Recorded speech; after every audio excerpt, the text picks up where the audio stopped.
Okay, 503 service unavailable. So what's all this about? No server is available to handle this request. I had a lot of problems this morning. 504 and then a 503. Frustrating, can't get on. So what are all these things about? Ooh. Okay, been looking it up. I'm back online now. But what were they? 503 service unavailable. How to fix it. A 503 service is a HTTP status code. That means the website server is simply not available right now. So it looks like BT, who I was accessing, were just down. Are you the web manager? No, not the web manager of it. Note, 503 can appear in any browser, in any operating system. Okay, so Windows, whatever, or any device. How you might see it, these are all the different ways you could see it. That's the one I had, top one. So if these any you're getting, like me, there's not much you can do about it. How to fix the 503 is a server-side error, meaning the problem is usually with the website's server. I don't know what was going on today.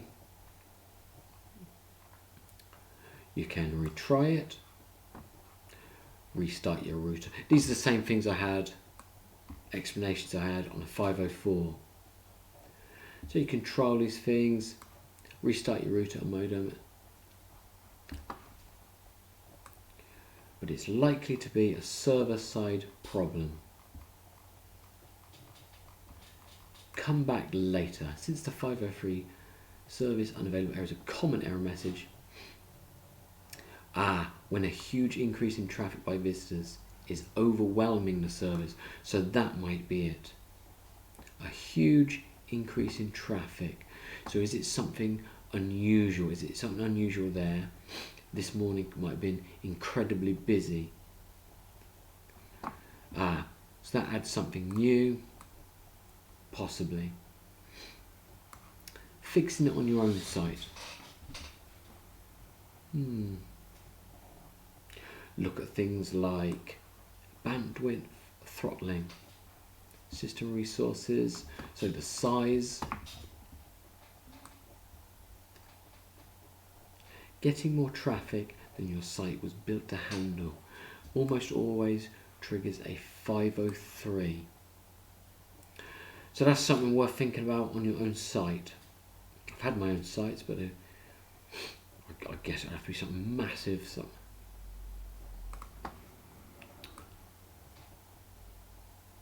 I don't know. But it is little to do. It's a server-side error. So if you're getting it, looks like you just got to wait. I waited a couple of hours, I'm back on.